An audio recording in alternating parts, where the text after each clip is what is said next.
네, 오늘은 고난의 때에 드리는 합심 기도라는 제목으로 하나님의 말씀을 전하도록 하겠습니다. 계속 이 비대면으로 예배를 지속해야 되는 어려운 때에 있습니다.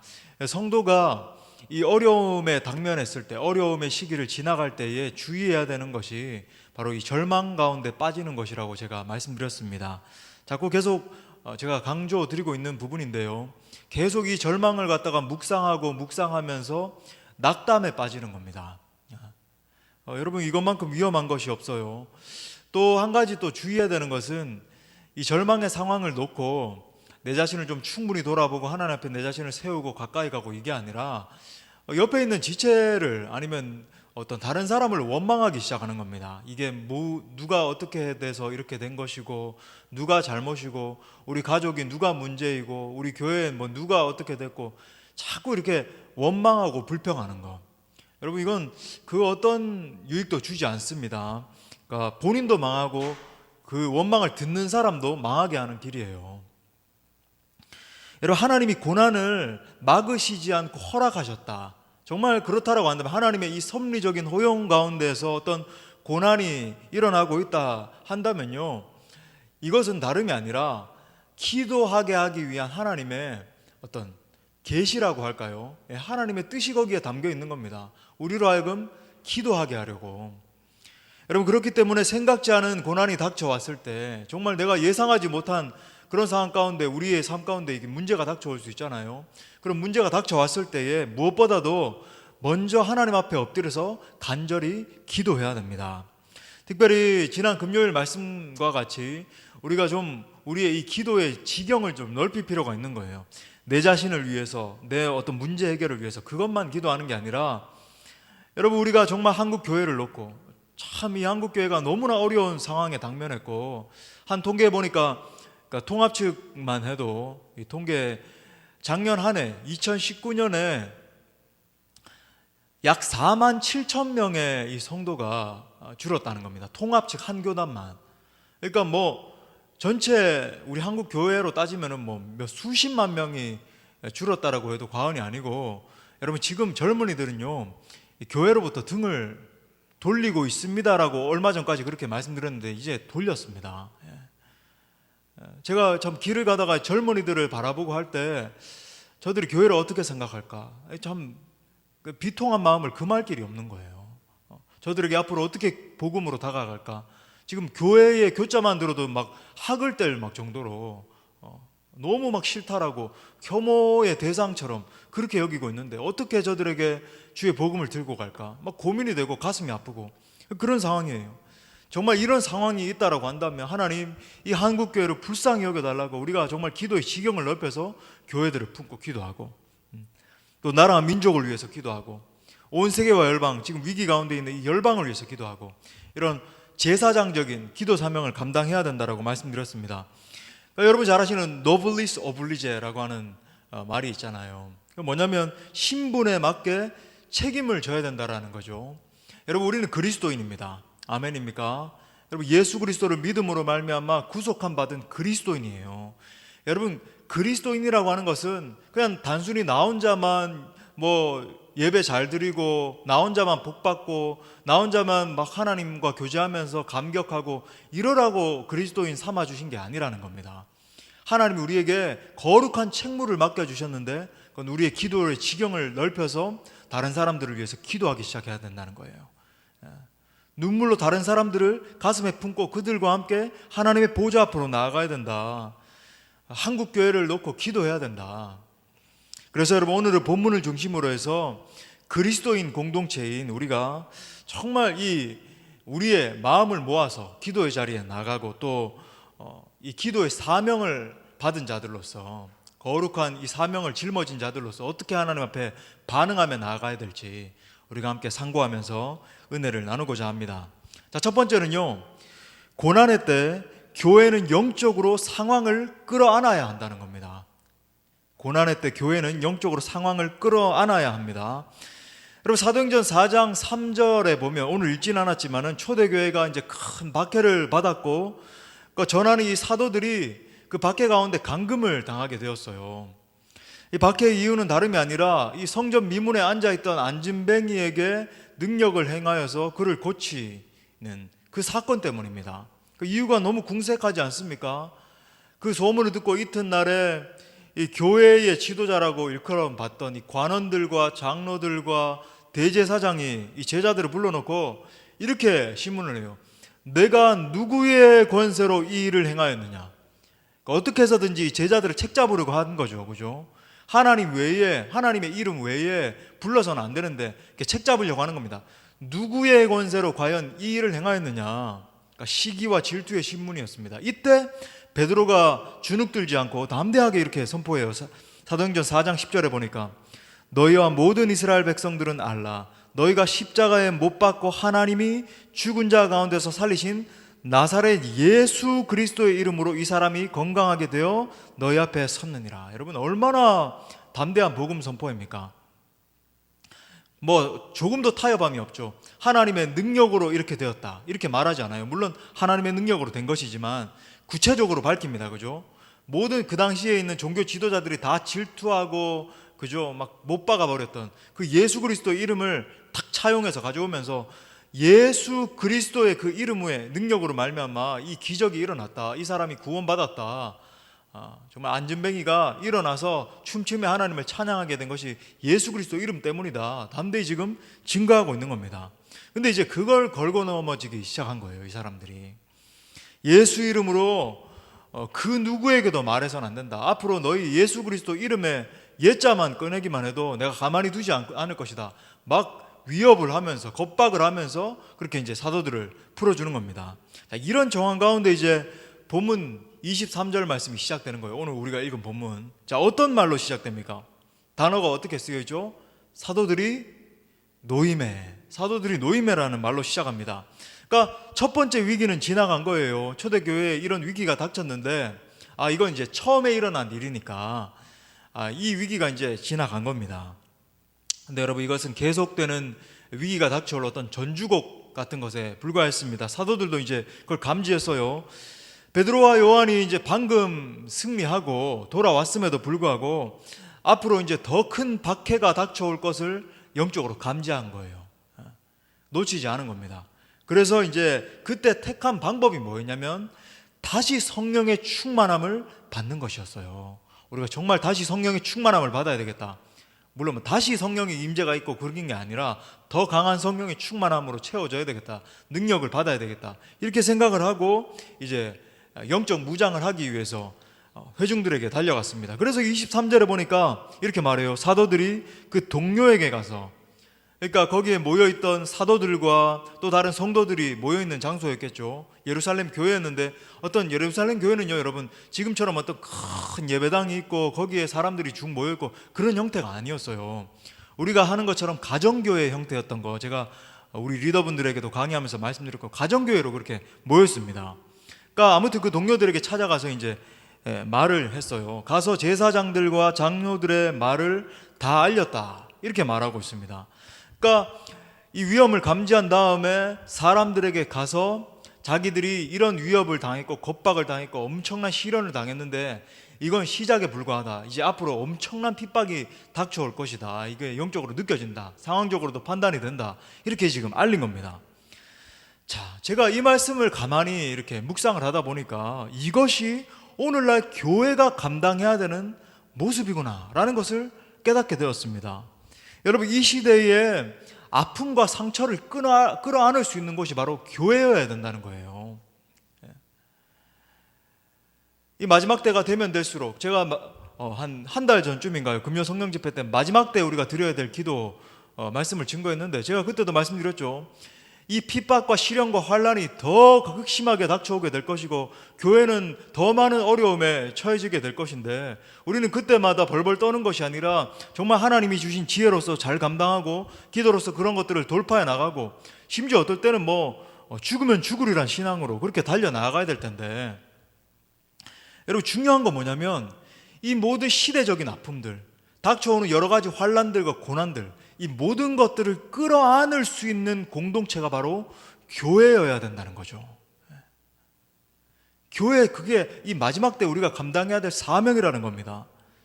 그리고 그뿐만이 아닙니다. 어떤 일어나는 현상적인 아픔이나 그런 환란들 뿐만이 아니라 시대의 영적 사항을 파악하고 그 영적 사항을 끌어안을 수 있어야 된다는 거예요. 영적인 상황들을 감지를 하고. 여러분, 사도 바울은 교회의 정체성에 대해서 이렇게 선포합니다. 에베소서 1장 23절 말씀에 우리 다 같이 한번 선포할까요? 시작. 교회는 그의 몸이니 만물 안에서 만물을 충만하게 하시는 이의 충만함이니라. 너무나 위대한 말씀, 교회론에 대해서 중요한 말씀. 근데 여러분, 이 말씀의 뜻이 뭡니까? 하나님이 이 세상을 창조하셨어요. 저 하늘의 해와 달과 별들과 온 참 이렇게 멋있게 흐르는 강들, 바다와 산들과 이 모든 것들, 그리고 거기에 논일고 있는 많은 생물들, 그죠? 지저귀는 새들과 뭐 돌고래와 이 모든 것들을 다 하나님이 창조하셨습니다. 그리고 이제 인간을 지으시고 교회를 제정하신 거예요. 여러분, 하나님께서 온 천지 만물을 창조하시고 그 가운데에 교회를 지으셨다는 겁니다. 그러니까 온 천지 만물과 전혀 상관없이 교회를 만드시고 너희는 따로 떨어진 어떤 천상적인 그런 공동체야 라고 말씀하신 게 아니라 온 천지 만물 가운데에 교회를 두셨다는 거예요. 그 교회를 두신 목적이 있다는 겁니다. 여러분, 온 만물 가운데 만물을 충만케 하시는 이 하나님의 충만함을 보여주는 것이 교회의 존재 목적이라고 하는 거예요. 여러분, 온 만물을 하나님의 사랑과 은혜로 보존하는 것이 교회의 존재 목적입니다. 그러니까 만물과 떨어져서 생각할 수 없다는 거죠. 이걸 보존하고, 이걸 여러분 보십시오. 너희가 생육하고 번성해서 충만하라. 이게 우리가 환경을 파괴하고 우리 마음대로 하고 정복하고 일어나는 의미가 아니에요. 그걸 하나님이 주신 그 사랑으로 보존하라는 겁니다. 하지만 오늘날 어떤 사람들은 이 거룩한 사명을 잃어버린 것 같아서, 아니 잊어버린 것 같아서 너무나 안타까운 마음이 듭니다. 그러니까 여러분, 이 시대의 교회를 보면 어떤 성역처럼 돼버렸어요. 교회가 그 시대의 아픔을 끌어안고 그 시대 상황에 들어가서 그 시대의 상황을 살려내고 위로하고 치유하는 공동체가 아니라 무슨 성역처럼 돼서 우리는 거룩하고 너희는 거룩하지 못하고 더러우니 우리에게 손대지 말라, 마치 이러는 것 같다는 거예요. 사도 바울이 그렇게 경계했던, 우리는 거룩하고 너희는 더러우니 우리에게 손대지 말라, 이렇게 말하는 것 같다는 겁니다. 여러분, 제가 말씀드리는 것이, 여러분, 우리가 모여서 예배를 하는 것을 약화하지 말자, 그런 얘기가 아니죠. 약화하자, 이런 얘기가 아니죠. 제가 누누이 여러분들에게 말씀드리는 것, 우리가 모여서 하나님을 예배하는 건 너무나 중요합니다. 하지만 여러분 보십시오. 그러니까 우리는 세상과 동떨어진 공동체처럼 여기는 것, 그런 태도를 말하는 거예요. 우리는 뭔가 하나님의 신성한 은혜를 받은 자이고 세상에 너희는 우리가 받은 그 은혜를 알지 못하니까, 알지 못하면 가만히 있어. 알지 못하면 더러운 너희는 우리에게 손대지 마, 우리는 거룩한 영역이야, 마치 그런 식으로 생각하고, 물론 그렇게 워딩을 하진 않겠죠. 그렇게 또 말할 수 있는 사람도 잘 없겠죠. 근데 중요한 것은 그렇게 행동하고 생각한다는 겁니다. 여러분, 이것은 교회의 본래적 모습이 아니에요. 교회는 시대적 아픔을 끌어안는 공동체입니다. 나라와 민족, 이 이웃과 가정을 끌어안고, 그러니까 그냥 내가 내 존재로서 하나님 앞에 나가는 게 아니라 이 시대를 끌어안고 중보자처럼, 마치 예수님이 사명을 감당하셨던 것처럼 그들을 끌어안고 하나님의 보좌 앞으로 달려가서 그들을 올려놓는 그런 사명을 감당하는 공동체라는 거예요. 제가 예배 인도자였잖아요. 저는 예배 인도할 때 항상 이 마음을 가지고 예배를 했었습니다. 그냥 뭐 찬양을 인도하는 자다라고 생각 안 했고, 저는 항상 그 느낌을 가지고, 그 생각을 가지고 기도로 준비하고 예배를 인도했어요. 어떤 마음이었냐면, 일주일 동안 상처받고 찢기고 여러 가지 죄악 가운데 쓰러지고 그런 지체들이, 회중들이 이렇게 나오는 거예요. 물론 막 기도로서 성령 충만해서 오는 지체들도 일부 있겠지만 대부분의 성도들은 지친 상태로 오는 겁니다. 근데 이들을 내가 가슴으로 끌어안고 하나님 보좌 앞으로 나아가는 거예요. 거룩한 지성소 가운데로 들어가는 겁니다. 그래서 그 지성소 가운데 앉혀놓는 거예요. 그러면 담임 목사님을 통해서 증거하시는 이 하나님의 말씀이 마치 지성소에 하나님의 음성이 임한 것처럼, 하나님의 보좌에 하나님의 이 임재가 임하는 것처럼, 그때 주일 선포되는 말씀을 통해서 하나님의 음성을 듣는 겁니다. 예배 인도자는 저는 늘 그 생각에 사로잡혀서 예배를 인도했어요. 어떻게 해서든지 이 성도들을 끌어안아서 주님 보좌 앞으로 올려놔야 되겠다.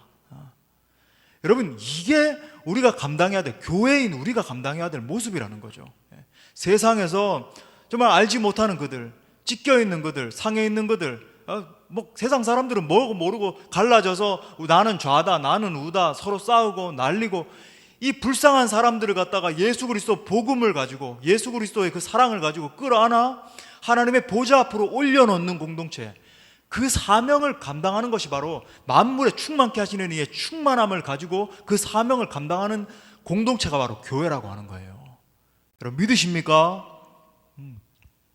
여러분, 그러므로 지금 이 시기에 우리가 정말 감당해야 되는 사명은요, 이 시대가 말하는 기도 제목을 수납하는 겁니다. 말이 너무 복잡합니까? 시대가 계속 보여주는 기도 제목들이 있잖아요. 드러나는 제목들이 있잖아요. 저는 잘 하는 게 뉴스를 이렇게 살펴보면서 계속 그 뉴스를 보면서 그냥 보는 게 아니라 계속 기도해요. 하나님, 이거 불쌍히 여겨주시고 이 상황 어떻게 되게 해주시고, 계속 그걸 가지고 기도합니다. 그러니까 여러분, 시대 상황이 계속 말하고 있는 기도 제목이 있잖아요. 하나님, 이걸 붙잡아 주시옵소서. 하나님, 이거를 이렇게 하나님의 공의가 드러나는 일로 바꾸어 주시옵소서. 계속 그걸 끌어안는 겁니다. 이 시대의 아픔에 귀를 기울이고 그걸 우리의 기도 제목으로 삼아야 된다는 거죠.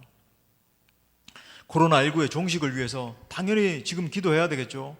그리고 지금 이 나라와 여러 의료진들, 수고하고 있는 분들 너무 많아요.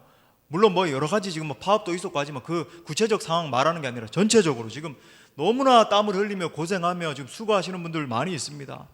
또 지금 막 쇠락해 가는 것 같은 이 한국 교회를 끌어안아야 돼요. 정말 이 한국 교회를 놓고 눈물로 기도해야 되고, 느헤미야의 마음으로. 또 더불어서 우리 교회 안에도 믿음이 연약한 지체들이 있잖아요. 정말 믿음이 성숙한 우리 지체들, 특별히 리더들은요, 이들을 끌어안고 기도도 하고 신방도 하고 그렇게 사역을 해야 되는 겁니다. 지난주 말씀처럼 우리가 그 마음으로 중보기도하기 시작할 때에 제가 뭐라고 말씀드렸죠? 일주일 만에 다 까먹으신 건 아니겠죠?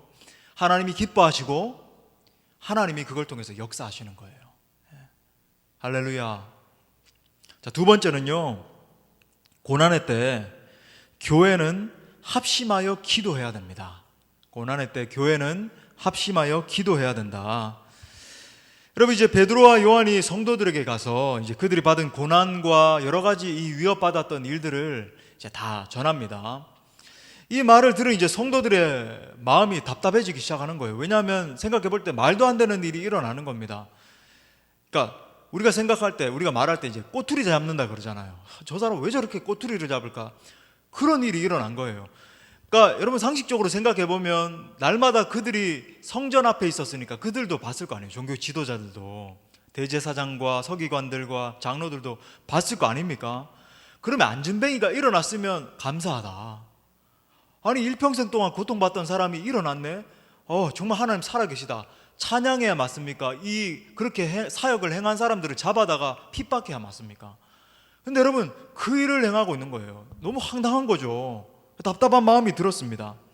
하지만 여러분 보십시오. 지금 성도들이 그 일을 들었을 때에, 그 답답한 걸 들었을 때에 화를 낸다든지 불평한 게 아니라 어떻게 합니까? 하나님 앞에 기도하는 일에 힘을 쏟았습니다. 힘을 모았어요. 자, 24절 말씀 한번 보니까 상반절에 그들이 듣고 한 마음으로 하나님께 소리를 높여 이르되, 그러니까 온 교회가 합심하여 소리 높여 기도드리기 시작했다는 거예요. 여러분, 우리가 초대교회의 모습을 관찰할 때, 그러니까 이 예루살렘 교회를 포함해서 초대교회의 모습을 쭉 이렇게 관찰해 볼 때 여러 가지 본받을 점이 많지만은 정말 우리가 본받아야 될 거, 초대교회는 위기의 상황마다 마음을 하나로 모아서 합심한다 그러죠. 그죠? 참 좋은 표현인 것 같아요. 합심한다, 일심한다. 정말 합심해서 기도했다는 겁니다. 여러분, 우리가 이것을 배울 필요가 있다는 거예요. 하나님이 우리 인간이 혼자 사는 것을, 독처하는 것을 좋지 않게 여겼습니다. 그래서 가정을 창설하셨어요. 교회도 마찬가지입니다. 온 교인들이 한 마음으로 하나님의 일을 감당하기를 원하는 거예요. 그러니까 2사람, 3사람, 10명 이렇게 합쳐서, 힘을 합쳐서 하나님의 일을 감당하기 시작할 때에 더 큰 결과를 볼 수 있는 겁니다. 더 큰 하나님의 역사를 볼 수 있는 거죠. 마태복음 18장 20절 말씀도 우리 너무 잘 아는 말씀인데 우리 또 다 함께 외우면서 시작. 두세 사람이 내 이름으로 모인 곳에는 나도 그들 중에 있느니라. 여러분, 우리가 이것을 알아야 되는 거죠. 분열하는 곳에는 항상 사탄이 역사합니다. 영적인 눈을 들어서 여러분 그걸 반드시 알아야 돼요. 하나님의 영이 임한 곳에는요 절대 분열이 일어나지 않아요. 그러니까 분열이 있다, 서로 싸운다, 다툰다, 서로의 마음을 힘들게 한다, 사탄의 역사가 있는 겁니다. 그 배후에. 여러분, 사탄이 하는 첫 번째 일이 속이고 원망하게 만들어서 분열하게 하는 거예요. 이 사탄이 노리는 지점이라고 하는 겁니다. 예를 들어서 계속 상대방의 부족함이 보이게 하는 거죠. 상대방의 긍정적인 면, 장점 뭐 이런 것들, 그런 것들이 자꾸 보이게 만들어서 칭찬하고 격려하고 하는 게 아니라 계속 이 부족함이 보이게 만들어서 이거 다 좋은데 이게 문제야 라고 이야기를 하면서 그 사람을 무너뜨리게 만드는 거예요. 그래서 이 사람도 마음이 무너지고 저 사람도 마음이 무너지고 서로 간에 이렇게 갈라지게 만들어서 서로 싸우게 만들고 분열하게 만들고, 여러분 이것이 사단이 계속 공격하는 방법이라고 하는 겁니다. 여러분, 영적인 눈이 있다라고 한다면 우리가 이걸 알아야 돼요. 여러분, 하지만 성령이 함께 하시는 곳에는요 언제나 하나 되는 역사가 일어나는 거죠. 서로를 바라보면서, 물론 뭐 완전한 사람이 누가 있겠습니까? 하지만 부족함을 정말 내 부족함처럼 끌어안고 서로의 긍정적인 면을 바라보면서 장점을 보면서 칭찬하고 격려하고, 칭찬은 고래도 춤추게 한다는 여러분 일반론 책도 있잖아요. 얼마나 명언입니까? 실제 그래요. 그러면서 이 사람이 격려받고 세워지고 하면서 점점 살아나는 거예요. 그래서 결국은 이 한 인생을 통해서 또 그 인생들이 모인 성도들이 모인 그 공동체를 통해서 하나님이 결국 크게 영광 받으시는 역사를 나타내시는 거죠. 여러분, 이것이 하나님이 역사하시는 원리라고 하는 겁니다. 하나님의 역사는 언제나 합심하고 합력할 때에 이루어지는 것입니다. 정말 오늘 말씀을 통해서 특별하게 깨달을 수 있는 것은요, 기도의 동력자들이 필요하다는 거예요. 정말 기도의 동력자들이 있어야 된다. 여러분, 오늘 예루살렘 교회의 모습을 보십시오. 어려운 일이 닥쳐왔을 때에 가장 먼저 기도했습니다. 그것도 그냥 기도한 것이 아니라 합심하여서 소리를 높였다. 여러분, 소리를 높이려면, 합심해서 소리를 높이려면 정말 마음이 하나 되지 않고서는 불가능한 일이잖아요. 소리를 높여 기도했다. 열심히 기도했다는 말입니다. 여러분, 이 성도의 기도라고 하는 것은 제가 비유로 좀 말씀드릴까요? 마치 이것은 이 불타는 장작과 같아요. 그러니까 장작이 아무리 좋더라도, 아무리 잘 말라있고 이 장작 참 쓸모있네 한다 할지라도 혼자 있어서는 여러분 지속적으로 그리고 강한 화력을 내면서 타지를 못하잖아요. 하지만 여러분 보십시오. 장작이 2개가 모이고 3개가 모이고 10개가 모이고 100개가 모이면요, 여러분 활활 뜨겁게 타오르는 그런 엄청난 불길을 낼 수 있어요. 그리고 오랫동안 탈 수 있잖아요. 기도의 불씨도 마찬가지입니다. 함께 모여야 역사하는 힘이 있다라고 하는 거예요. 자, 그렇다면 이렇게 질문할 수도 있습니다. 아니 목사님, 그렇다면 지금 모여야 그렇게 화력을 발휘할 수 있을 텐데 모이지도 못하는데 어떻게 합니까? 여러분, 근데 지금 말씀이 가르쳐 주는 것은 마음을 모으라는 말이죠. 지금 우리가 환경적으로 방역하기 위해서 모일 수 없다라고 할지라도 중요한 포인트는 지금 못 모이는데 물리적인 게 아니라 마음을 하나로 모으라는 겁니다. 여러분, 우리가 거리상으로는 떨어져 있어요. 얼굴을 지금 보지 못하고 기껏해야 전화로 신방하고, 뭐 누가 다쳤다 해도 환우가 있어도 이렇게 병원에도 갈 수도 없다 그러고, 뭐 전화로 기도해 줘야 되고, 너무 난감한 이 상황이 막 벌어지고 있지만, 당황스럽지만 우리가 이때 정신 차리고 할 수 있는 건 뭐냐면, 마음의 거리는 점점 더 좁혀가면서 서로를 더 뜨겁게 끌어안고 사랑할 수 있다는 거예요. 서로를 생각하면서 기도할 수 있는 겁니다. 여러분, 말 그대로 우리가 합심해서 기도할 수 있다라고 하는 거예요. 여러분, 우리가 2마음 3마음으로 갈라져 있으면 어떤 역사도 일어나지 않습니다. 사단은 그런 공동체를 우습게 여기면서 이리저리 마구 뒤흔드는 겁니다.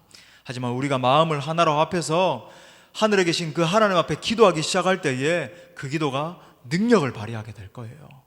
많은 사람들을 치료하고 그 시대를 끌어안고 하나님의 보좌 앞으로 가서 그 시대를 치료하는 공동체로 세워지게 되는 겁니다. 미국의 34대 대통령인 아이젠하워 여러분 들어보셨을 겁니다. 그가 참 신실한 그리스도인이었기 때문에 그에 대한 간증이 많이 있는데, 그러니까 아이젠하워 대통령이 이제 대통령에 처음 취임을 하고 첫날에 이제 백악관에 입성을 했는데 밤에 잠이 오지 않는 겁니다. 그 이유가 뭐냐면 대통령에 부임하고 보니까, 취임을 하고 보니까 해야 될 일이 너무나 많고, 그리고 감당해야 될 그 임무가, 미국 대통령이라고 하는 그 임무가 어떤 면에 세계의 대통령이라 그러잖아요. 온 결정 하나만 해도 온 세계에 영향이 가는 그런 결정들이다 보니까 마음의 부담이 너무 커가지고 잠을 잘 수가 없었다라고 하는 거예요. 그 마음이 조금은 느껴지죠. 그래서 날이 밝자마자, 밤을 꼭딱 새고는 날이 밝자마자 그 친구들이 이제 국회의원들에게 전화를 해가지고, 신앙이 있는 분들에게 전화를 해서 우리 모여서 함께 기도한 이후에 내가 이 대통령의 직무를 시작하고 싶으니까 빨리 좀 모여달라, 그렇게 전화를 쭉 돌린 겁니다. 그리고 그 몇몇 친구들과 함께 백악관에 모여서 뜨겁게 예배하고 뜨겁게 기도한 이후에 첫 직무를 시작했다 그래요. 이것이 오늘날 소위 말하는 국가를 위한 이 조찬 기도회의 시작이 된 겁니다.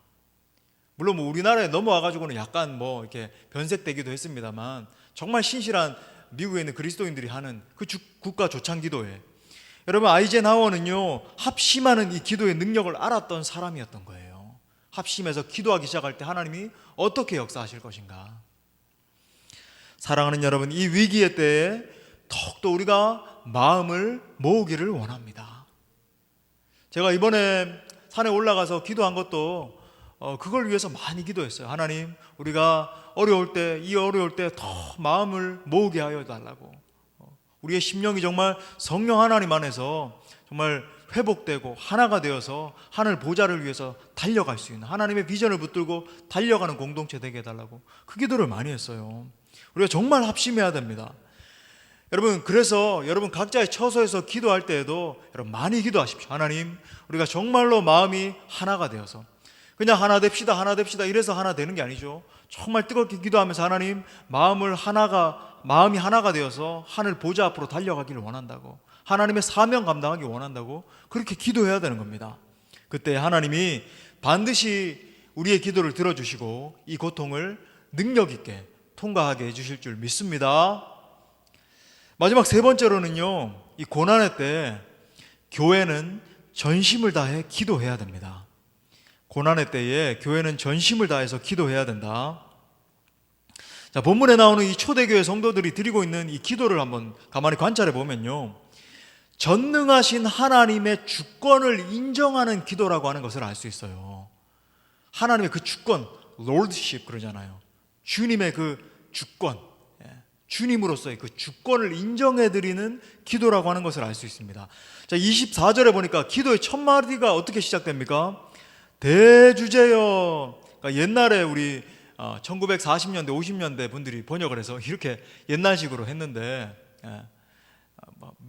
영화에 보면 여러분 들으셨겠지만 Majesty 이렇게 고백하는 거예요. 대주제여. 이 말을 바꾸면 지금 현대식으로 표현을 하자면 주권을 가지신 통치자여, 아니면 온 역사의 주관자여, 아니면은 온 만물을 통치하는 주인이시여, 이렇게 고백하는 거예요.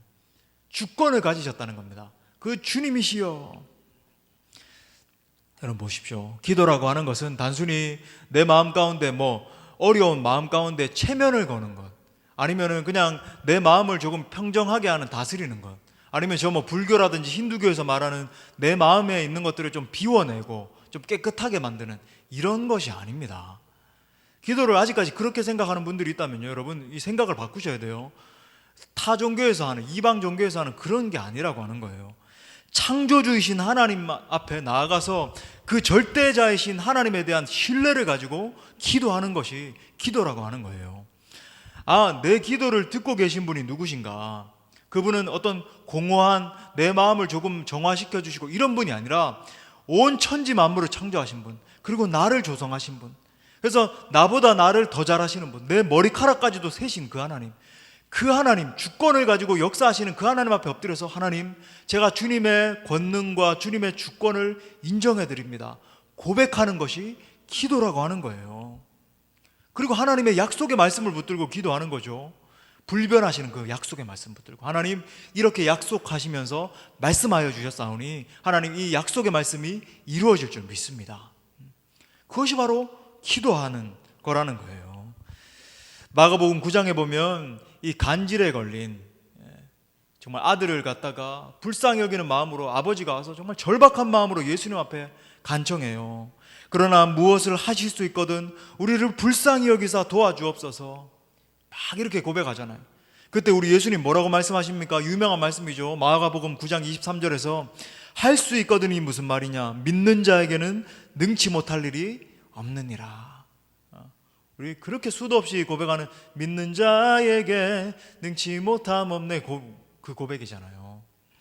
여러분, 지금 간질병에 걸린 아이의 아버지는요, 마치 기도를 이런 식으로 이해한 거예요. 이방신들에게 드리는 기도인 것처럼, 혹시 여기서 기도하면 고쳐질 수 있지 않을까, 또 저 사람한테 가가지고 저 사람한테 안수기도 받으면 좀 내가 나아지지 않을까, 혹시 저기 또 예수라고 하는 랍비가 또 뭐 좀 능력을 행한다고 하네, 그러면 또 저 사람에게 가가지고 기도를 받으면 내 아들이 고침받고 상황이 좀 호전되지 않을까. 그러니까 여러분 보십시오.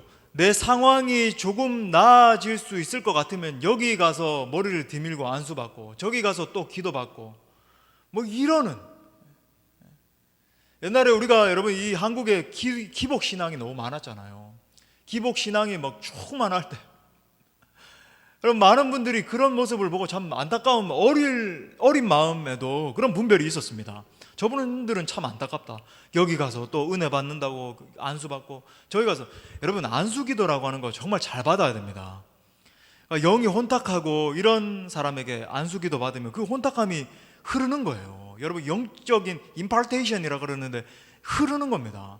좋지 않은 영향이 오는 거예요. 분별할 줄 알아야 되는 거죠. 정말로 영이 깨끗하고 정말 정결한지, 아니면 막 혼탁하고 이런 사람들도 많이 있잖아요. 보면 막 사내 같은데 이렇게 보면은 그런 분들 이렇게 구분을 잘해야 되거든요. 정말 하나님 앞에 나아가는 그런 분들이 있고, 깨끗한 마음으로 그렇게 정결한 마음으로 나아가시는 분들이 있고, 혼탁한 분들이 굉장히 많다는 거예요. 아무튼 그런 마음으로 가는 거죠. 우리 한국교회도 종종 볼 수 있는 모습 아닙니까? 예수님을 내가 의지합니다, 예수님 섬기겠습니다, 그렇게 고백하고 교회에도 빠지지 않고 나오면서 막 집에 가면은 다른 우상들을 막 동시에 섬기고 있고, 안타까운 모습들. 제가 한번 영적 전쟁 강의하면서 그거 다 버려야 된다라고 말씀드렸죠. 반드시 버려야 됩니다. 보세요. 이 귀신들이 하는 게 있는데, 제가 이건 말씀드리고 넘어가야 될 것 같아요. 자꾸 주지시켜 드려야 될 것 같습니다. 여러분, 이 귀신들은요, 이 악한 영들은 처음에는 복 주는 것 같고, 처음에는 내게 당면한 당장 급한 문제를 해결해 주는 것처럼 보이지만, 나중에는, 여러분 악한 영들의 특징입니다, 나중에 끝에는 반드시 넘어뜨리고 인생을 망쳐버려요. 그들의 목적은 제가 말씀드렸죠. 죽이고 멸망시키는 겁니다. 그래서 죽인다는 거예요. 여러분 지옥 형벌에 쳐넣는 거예요. 그러니까 사랑하는 여러분, 귀신 섬기고 있거나 동시에 예수님 내가 믿습니다 하면서 다른 악신들을 섬기고 있는 것들 다 버려야 됩니다. 처단해야 돼요.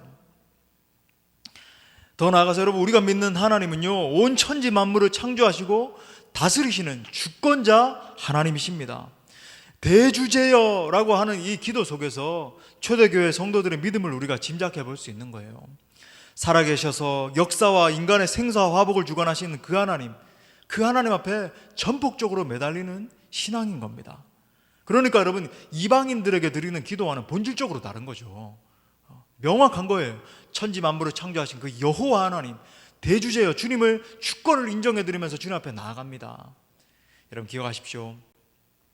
전능하신 하나님, 우리를 다스려 주시는 그 여호와 하나님이 우리의 기도를 들으시면 우리를 박해하던 어떤 세력이라 할지라도 우리를 박해하던 세력을 떠나가고 무너질 줄 믿습니다. 어떤 상황 가운데서도 그것을 뚫고 하나님의 복음이 담대히 증거되는 거예요. 모세의 하나님, 다윗의 하나님, 엘리야의 하나님께서 오늘도 동일하게 역사하실 것입니다. 기적이 나타날 줄 믿습니다. 여러분, 더 나아가서 그들의 기도의 내용을 한번 보세요. 그 기도의 내용이 굉장히 구체적이고 적극적이었다는 것을 우리가 볼 수 있습니다. 자, 4장 29절부터 30절 우리 아까 읽었지만 다시 한번 그 기도하는 마음으로, 우리도 똑같이 기도하는 마음으로 또 읽겠어요. 시작. 주여, 이제도 그들의 위협함을 굽어보시옵소서. 담대히 하나님의 말씀을 전하게 하여 주시오며 손을 내밀어 병을 낫게 하시옵고 표적과 기사가 거룩한 종 예수의 이름으로 이루어지게 하옵소서 하더라. 여러분, 이 기도를 보면요, 얼마나 이 기도가 적극적이고 담대한지 몰라요. 이거 뭐 초대교회였으니까 당연한 것 아닙니까? 여러분, 그렇지 않아요. 이제 막 시작한 교회였어요. 엄청난 박해가 일어나고 있는 상황입니다. 주눅들 수도 있었죠. 마음이 쪼그라들어서 이제 큰 박해가 닥쳐올 텐데 우리 어떻게 하나 근심 걱정할 수도 있는 상황이었습니다. 그런데 여러분, 성령 충만한 교회는 이렇게 기도하게 되는 거죠. 마치 이 기도의 내용을 보면 하늘에 계신 그 하나님과 신령하게 막 깊이 교통하는 그런 기도인 것 같지 않아요? 예. 막 하나님과 깊이 교통하는 기도가 이들의 막 마음 가운데서 터져나오기 시작한 겁니다. 그러니까 여러분, 지금 이 기도는요, 한 사람이 한 기도가 아니라 합심해서 한 기도를, 그러니까 지금 누가의 관점에서, 사도행전을 요약해서 기록한 게 누가니까 누가의 관점에서 요약해서 기록한 거잖아요. 딱 요 말만 기도한 건 아닙니다. 그죠? 훨씬 더 길게 기도했겠죠. 그러니까 그 기도의 핵심 내용을 뽑아 보니까 바로 이 기도더라는 거예요. 보세요. 상상할 수 있는 겁니다. 온 성도들이 마음이 모아지기 시작한 거예요. 기도하는데 마음이 모아지는데 이 기도를 하고 있는 거예요. 주여, 이제도 그들의 위협함을 굽어보시옵고 종들로 하여금 담대히 하나님의 말씀을 전하게 해주시고 손을 내밀어 병을 낫게 하시고 표적과 기사가 거룩한 종 예수 그리스도 이름으로 나타나게 해주시고, 하늘의 권능과 하나님이 주시는 그 영광과 성령께서 주시는 위로와 탄식과 예수 그리스도의 만지심과 뭐라고 더 형용할까요? 그 모든 것이 다 이 기도 가운데 다 포괄되어 있는, 우리의 기도가 얼마나 달라요. 하나님, 내 이 문제 해결해 주세요. 나 좀 도와주세요. 나 좀 낫게 해주세요. 내 자식 복 주세요.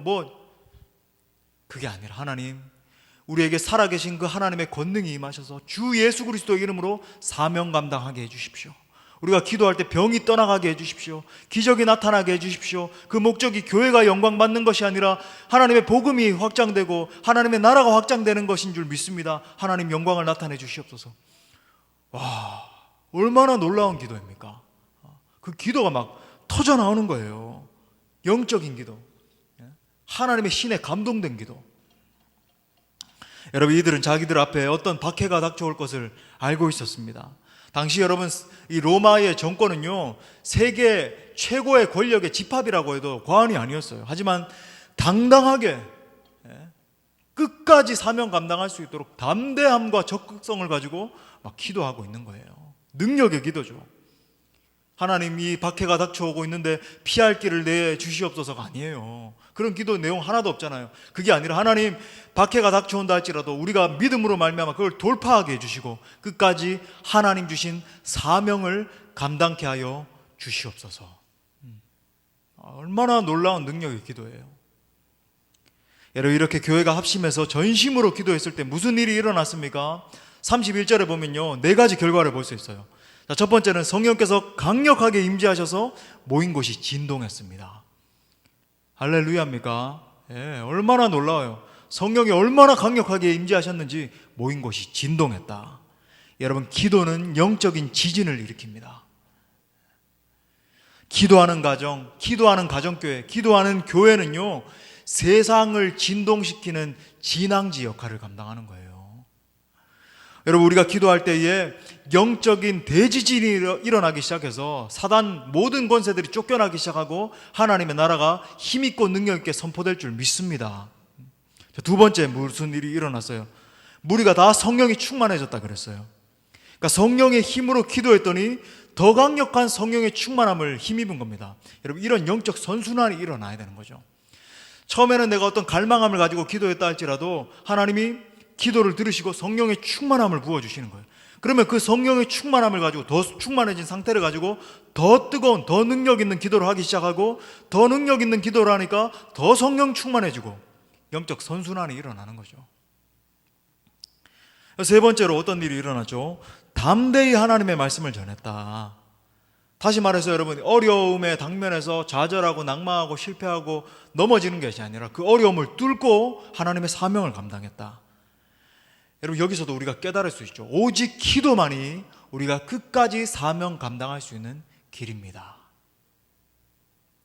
여러분, 우리가 이 정말 아름다운 비전센터, 신학적으로는 성전 건축이라고 하는 말이 좀 부적합하겠지만 우리의 마음 가운데는 이 성전을 건축하고 있는 거 아니겠습니까? 이 거룩한 성전을 건축하고 있는데, 여러분, 우리가 우리 의지대로 지금까지 걸어온 거 아니잖아요.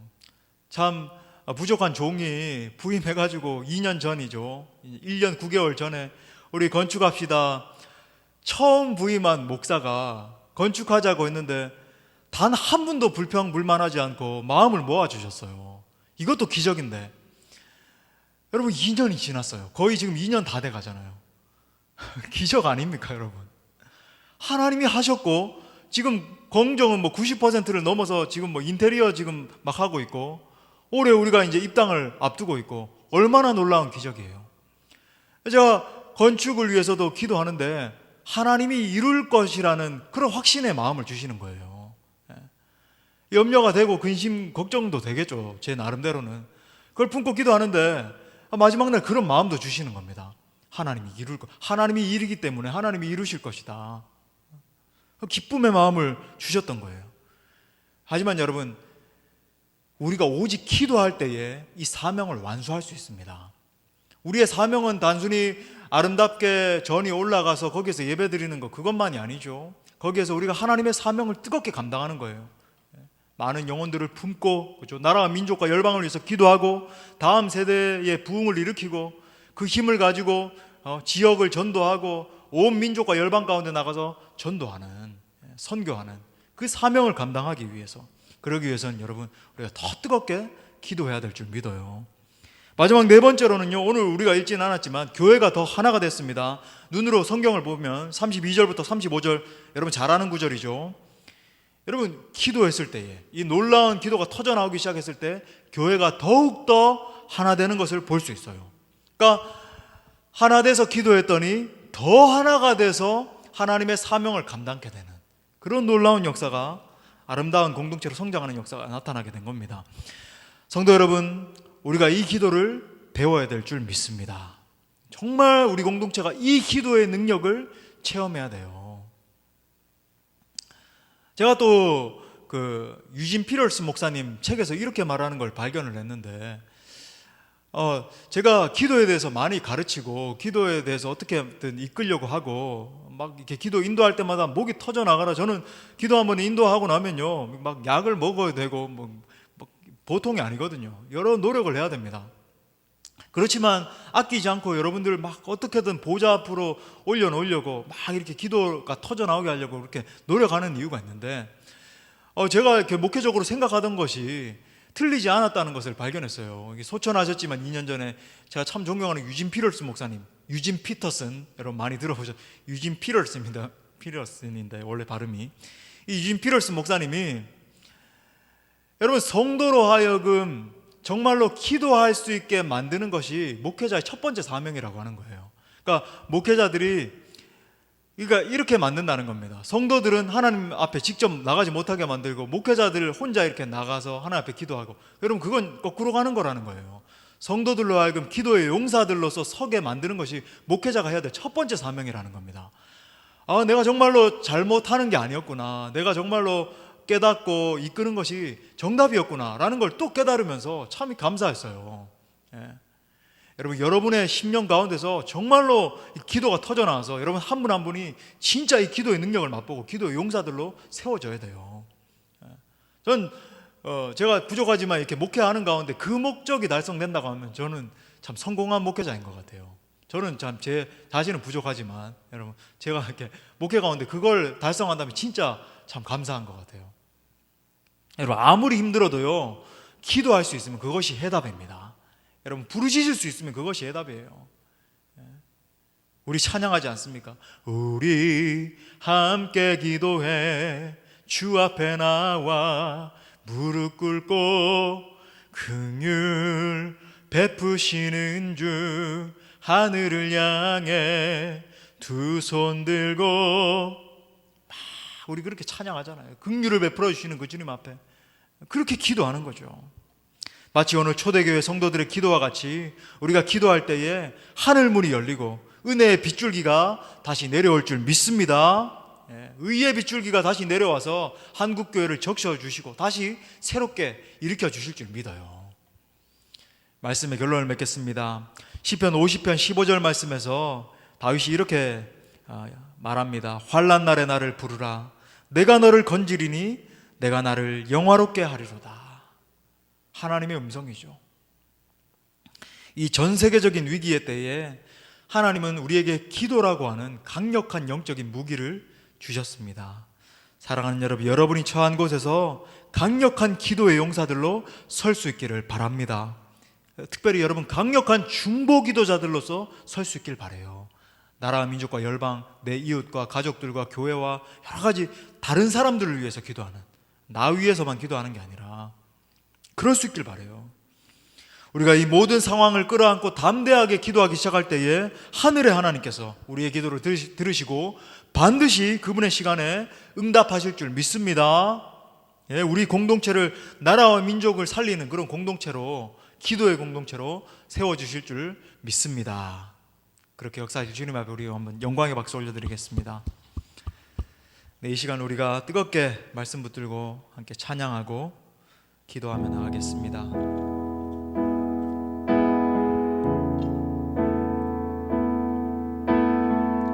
우리 간절히 기도하는 마음으로 우리 함께 기도합니다. 우리 함께 기도해 주 앞에 나와 무릎 꿇고 그늘 베푸시는 주 하늘을 향해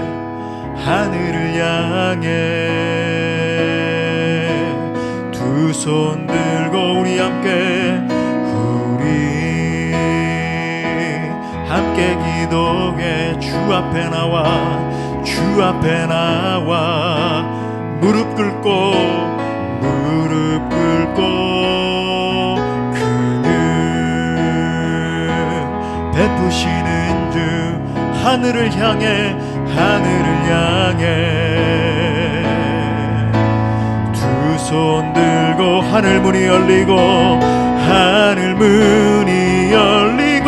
은혜의 빗줄기 이 땅 가득 내리도록 마침내 주 오셔서 의의 빗줄기 우리 위에 부시도록 한 번 더 기도하는 마음으로 우리 함께 기도해 주님 앞에 주 앞에 나와 마음의 무릎을 꿇습니다. 주님 무릎 꿇고 그늘 베푸시는 주 하늘을 향해 두 손 들 하늘문을 여소서 하늘문이 열리고 은혜의 빗줄기 이 땅 가득 내리도록 마침내 주 오셔서 그의 빗줄기 우리 위에 부신 하늘문을 열어주소서.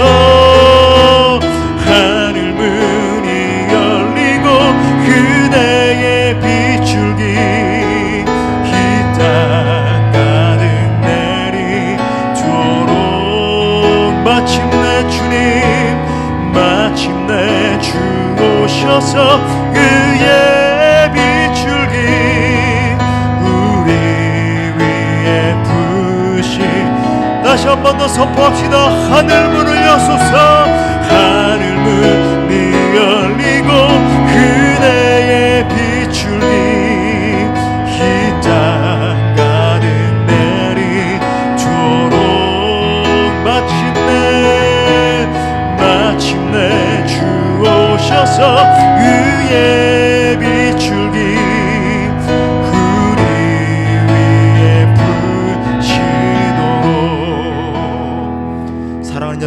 우리 말씀 붙들고 함께 기도합시다. 오늘 초대교회 성도들이 큰 위기의 상황 가운데 합심하여 담대히 기도했음을 우리가 배우게 됐습니다. 여러분, 중요한 두 가지 우리가 붙들어야 되는 실천사항이 있어요. 그건 첫 번째는요, 마음을 합하는 겁니다. 그리고 두 번째는 담대히 기도하는 거예요. 여러분, 먼저 우리가 좀 기도하기를 원합니다. 정말 한 마음으로 하나 되는 공동체 되기 위해서 함께 기도합시다. 사단은 끊임없이 우리를 분열시키고 하나 되지 못하게 해서 사명을 감당하지 못하게 해요. 여러분, 끝에 있는 지점이 바로 그거라는 걸 기억하세요. 계속 분열하게 하고 서로를 원망하게 하고 네 탓이다 내 탓이다 계속적으로 비난하게 하고 판단하게 해가지고요, 여러분, 그러다가 그걸 반복하다가 서로 마음 무너지게 만들어서 결국 사명 감당하게 못하는 것, 하나님 나라를 이루지 못하게 만드는 게 사단의 전략이라고요. 여러분, 우리가 그걸 안다면 거기에 빠지는 우를 범하면 안 되는 겁니다. 여러분, 이 시간 우리가 정말로 간절한 마음으로 기도합시다. 하나님, 우리가 마음으로 하나 되게 해주십시오. 마음으로부터 하나 되게 해주십시오. 그래서 이 마지막 때에 하나님 주신 사명, 복음의 사명을 감당하는 공동체 될 수 있도록 우리를 붙들어 달라고, 마음에서 하나 되지 못하게 하는 것들을 예수 이름으로 떠나갈지어다 명령하시면서 우리 하나됨을 위해서 함께 기도합시다. 주님 찾습니다. 주여